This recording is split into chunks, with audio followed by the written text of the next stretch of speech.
Nama saya Damsyah Tria Utama dari A32 Paras Mapa. Saya di sini akan mengisi latro C33 Paras Mapa, yaitu tentang materi kelas survival. Sebelumnya, apa itu survival?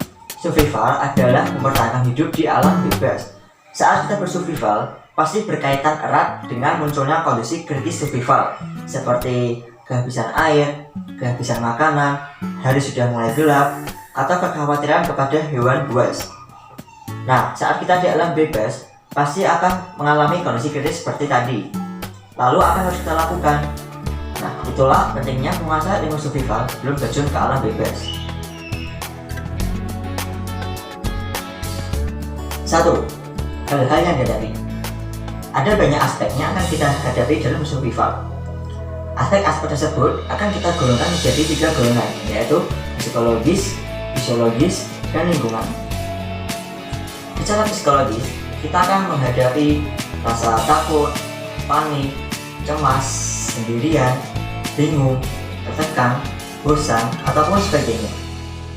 Secara fisiologis, kita akan mengalami rasa sakit, lapar, haus, luka, lelah, ataupun ngantuk. Sedangkan secara lingkungan, kita akan menghadapi medan lingkungan yang seperti kering, sedang hujan, licin, panas, dan sebagainya. Golongan-golongan tadi digolongkan berdasarkan psikologis, itu berdasarkan dalam jiwa, fisiologis itu berdasarkan fisik, lingkungan secara lingkungan. 2. Model dasar untuk menghadapi survival. Model ini sangat penting untuk dimiliki seorang survivor untuk menghadapi kondisi survival. Ada 3 hal, yaitu pertama, semangat untuk mempertahankan hidup. Seseorang jika memiliki niat dan tekad yang kuat untuk tetap hidup, pasti akan melakukan segala cara agar dia tetap hidup dan dia tidak ingin mati. Oleh karena itu, faktor ini sangat mengaruhi seseorang untuk tetap hidup dalam mengatasi kondisi survival. 2. Kesiapan diri. Seseorang harus menyiapkan segala pengetahuan dan keterampilan mengetahui kondisi alam, seperti ilmu BZP, tali temali, BPGD, SAR, ilmu navigasi darat, ilmu survival, ilmu pendidikan, ilmu penafsiran, dan lain sebagainya. Jika seseorang tidak menguasai pengetahuan tersebut, maka sudah dipastikan akan kesulitan dalam menghadapi kondisi survival. 3. Alat pelindung. Pada dalam survival, nilai dari sebuah kapak dan pisau itu lebih berharga daripada nilai dari mata uang. Itu artinya, alat-alat yang kamu bawa dalam survival itu sangat mempengaruhi tingkat keberhasilanmu dalam menghadapi survival.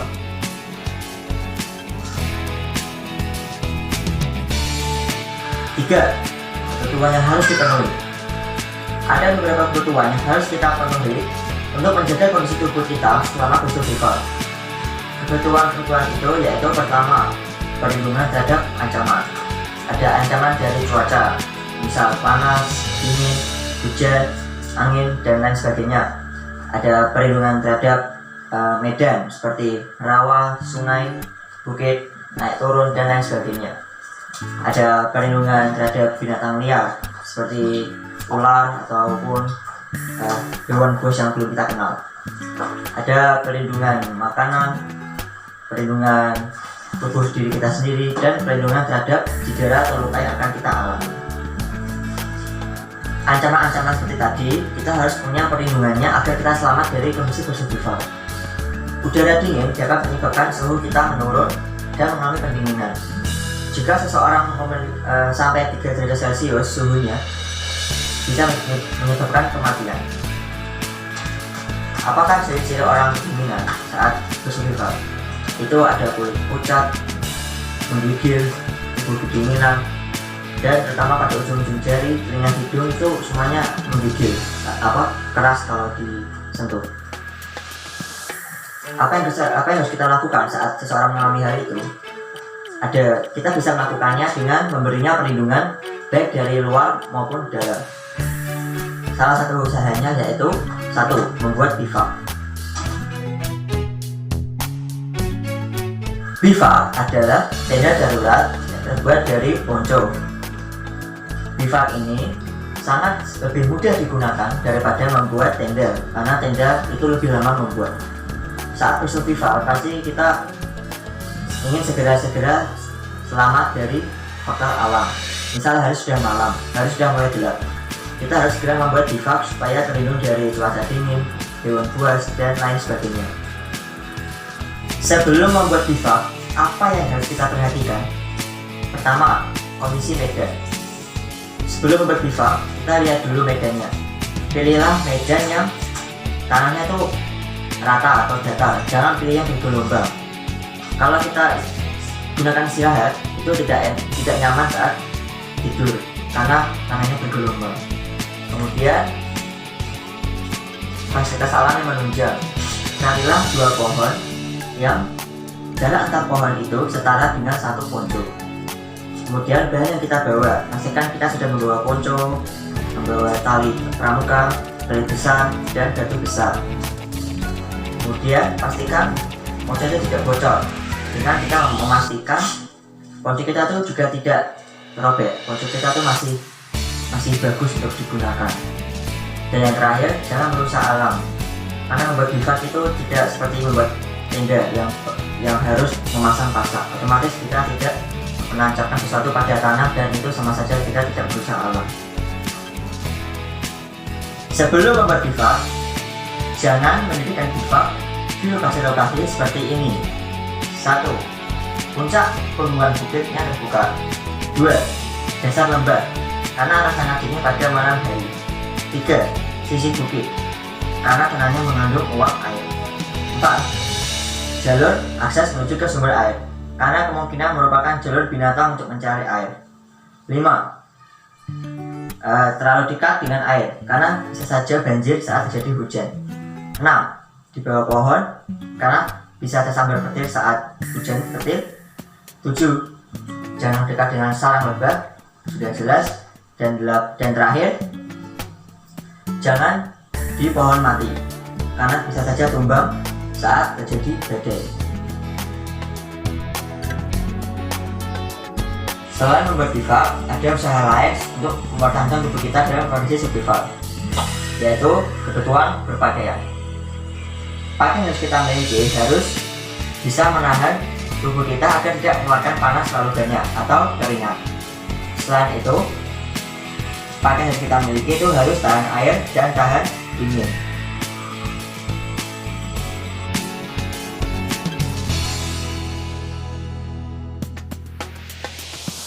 Dua, makanan. Kita bisa mencari makanan di alam bebas dari hewan maupun tumbuhan. Jika dari hewan, kita mengincar hewan yang memiliki lemak dan protein. Golongan hewan yang kita bisa temukan dan kita bisa makan di alam bebas yaitu adalah golongan hewan unggas, serangga, reptil, dan hewan yang lunak bertulang belakang. Kemudian makanan dari tumbuhan. Jika kita mencari makanan dari tumbuhan, kita mengincar kandungan karbohidratnya dan seratnya untuk memperlancar pencernaan. Yang perlu diingat saat mencari makanan dari tumbuhan itu adalah pastikan tumbuhan itu juga dimakan oleh hewan mamalia. Dan jangan makan jamur karena kita sulit membedakannya antara itu beracun atau tidak.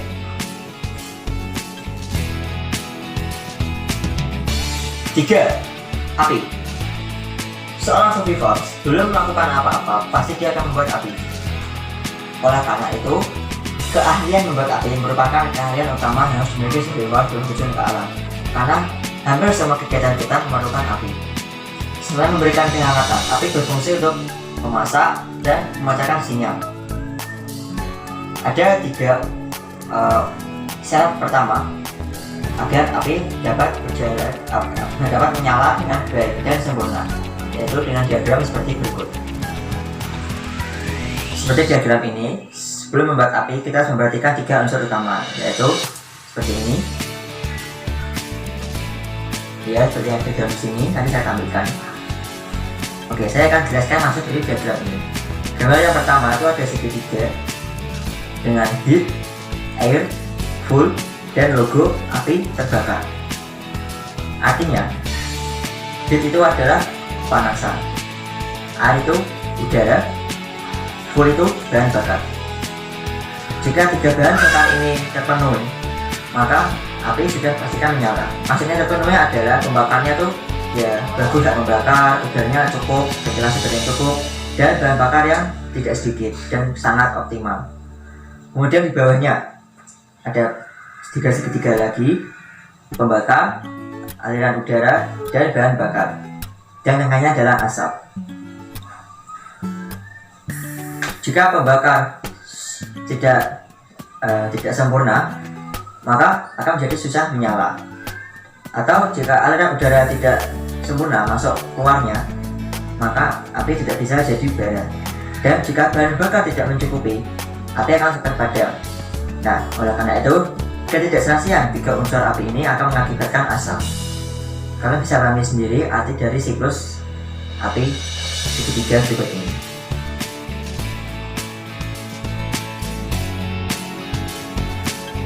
4. Air. Air merupakan kebutuhan yang paling utama dan penting untuk seorang herbivore, karena tubuh kita itu dominan membutuhkan air daripada makanan. Seseorang dapat hidup tanpa makanan hanya sampai 6 hari, tetapi seseorang tidak dapat hidup tanpa air hanya sampai 3 hari. Umumnya, orang yang kekurangan air atau dehidrasi memiliki ciri-ciri seperti berikut. Teknik mendapatkan air di alam bebas. Carilah dasar-dasar lembah di mana air secara alami mengalir. Karena biasanya pada dasar-dasar lembah itu ada air mengalir meskipun itu sedikit, tapi masih itu kita masih bisa gunakan untuk dikonsumsi. Selain itu, kita bisa menemukan air di kerumunan tanaman yang hijau. Nah, pada tanaman itu kita gali di bawahnya, maka kita akan temukan air. Karena biasanya kerumunan tanaman hijau itu membutuhkan air di bawah tanah, atau dengan kata lain, mereka sudah menyimpan air di dalam tanah. Selain itu, kita bisa juga menggali di alur-alur sungai yang kering. Jika sungai itu kering, bukan berarti itu tidak ada airnya. Kita masih bisa menemukan air di sungai kering itu dengan cara kita menggali di pinggir sungai. Di situ masih ada airnya. Atau lebih jelasnya bisa dilihat di foto seperti berikut ini. Di alam bebas, kita bisa menemukan air dimanapun. Air yang kita temukan itu, tetapi tidak semuanya itu jernih, murni, dan aman dikonsumsi. Ada beberapa air yang harus kita filtrasikan dulu, dan ada juga air yang bisa langsung kita minum. Maka dari itu, kita sudah belajar filtrasi. Karena filtrasi fungsinya adalah untuk memurnikan atau menjernihkan air yang kita temukan di alam bebas menjadi air yang lebih aman untuk dikonsumsi. Seperti yang saya bilang tadi, ada beberapa jenis air yang bisa langsung diminum dan ada yang harus difiltrasikan dulu. Jenis air yang harus kita filtrasikan dulu yaitu ada air sungai besar, air yang tergenang, dan air dari pohon pisang. Sedangkan air yang tidak perlu kita filtrasikan dulu atau air yang bisa langsung kita minum itu adalah air hujan, air tanah, dan air tanaman rambat atau rotan. Selain dari cara-cara tadi, kita masih bisa menemukan air dengan melihat tingkah laku hewan. Berikut ada beberapa binatang yang bisa digunakan sebagai indikator adanya air, yaitu pertama adalah binatang mamalia. Binatang mamalia biasanya tidak pernah jauh dari air karena mereka butuh air pada pagi hari dan sore hari. Perhatikanlah jalan setapak bekas kaki mamalia. Nah, saat kalian mengikutinya, pasti kalian akan mendapati sumber air yang ternyata ada di bawah bukit. Kemudian yang kedua adalah burung. Burung-burung kecil dan merpati juga tidak pernah jauh dari air. Mereka minum pada fajar serta sore hari. Saat terbang lurus dan rendah, jadi burung itu terbangnya lurus dan rendah, mereka pasti akan mencari air. Nah, kalian tinggal ikuti saja jalur mereka, kemudian pasti akan menemukan air. Kemudian terakhir adalah serangga. Semut sangat bergantung pada air. Biasanya semut berbaris naik ke pohon, itu baris meminum air yang ternyata ada di atas pohon. Nah, kalian akan bisa sumber air di atas pohon.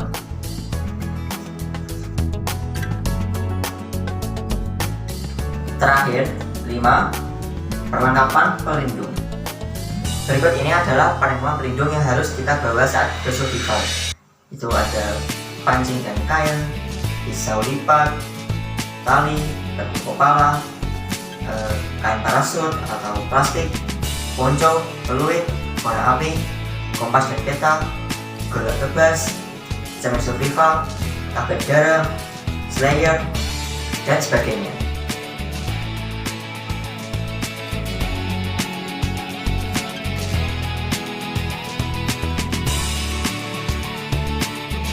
Poin terakhir dalam materi survival, poin keempat, yaitu tindakan dalam menghadapi kondisi survival. Usaha yang perlu dilakukan untuk keluar dari kondisi survival atau menguasai keadaan dapat ditentukan dari kata kunci survival sendiri. Karena kata survival itu memiliki makna berbeda setiap hurufnya. S-U-R-V-V-A-L.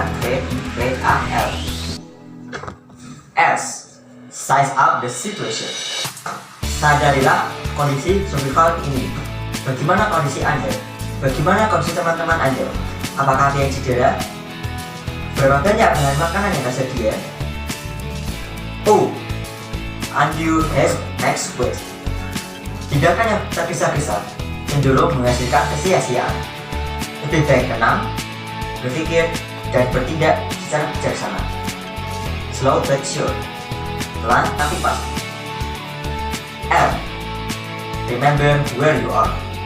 Mengingat dan mengenali di mana kita berada. Karena dengan mengenal lingkungan akan berpengaruh terhadap rasa aman. Pengenalan medan merupakan hal yang esensial. V. Vanquish fear and panic. Kuasailah rasa panik dan takut. Bila kita tidak bisa menguasai rasa takut, maka rasa takut otomatis akan meningkat jadi rasa panik. Panik akan mengakibatkan orang bertindak terburu-buru dan membuang energi. Panik juga bisa timbul karena rasa sepi yang berujung pada rasa putus asa. Oleh karena itu, kuasailah rasa takut dan panik. I. Improvise. Artinya, mengubah cara pandang terhadap apa yang ada. Sebuah balok tidaklah sekedar sebuah balok, tapi dapat menjadi bahan dasar bivak. Itulah perumpamaannya. Misalkan ada sebuah benda, itu bukan berarti selamanya itu benda tidak berguna. Kita bisa mengubah itu menjadi benda yang lebih berguna. Dan itu sangat penting untuk dikuasai dalam menghadapi kondisi survival. V. Value life. Bagaimana sikap kita terhadap hidup akan mempengaruhi kemampuan untuk dapat terus bertahan. Karena orang yang bertahan sambil berimprovisasi, dan dengan itu dia keluar dari kondisi survival. A. Act like the native. Belajar dari adaptasi atau kebiasaan penduduk setempat. Karena mereka lebih mengetahui dan menguasai medan. Bersikap ramahlah pada penduduk setempat, maka mereka akan bersikap ramah pada kalian. L. Learn basic skill. Belajar dan berlatihlah teknik dasar kepecinta alaman. Kuasai dan pahamilah teknik serta prosedur survival sehingga merasuk sekaligus dapat dikerjakan secara otomatis. Baik, sudah cukup soal materi kelas survival. Bila masalah yang ditanyakan, silahkan tanya di WA. Kami dari A38 saya akan membantu menjawab. Bacalah buku diktat yang akan mempermudah kalian mempelajari materi kelas survival ini.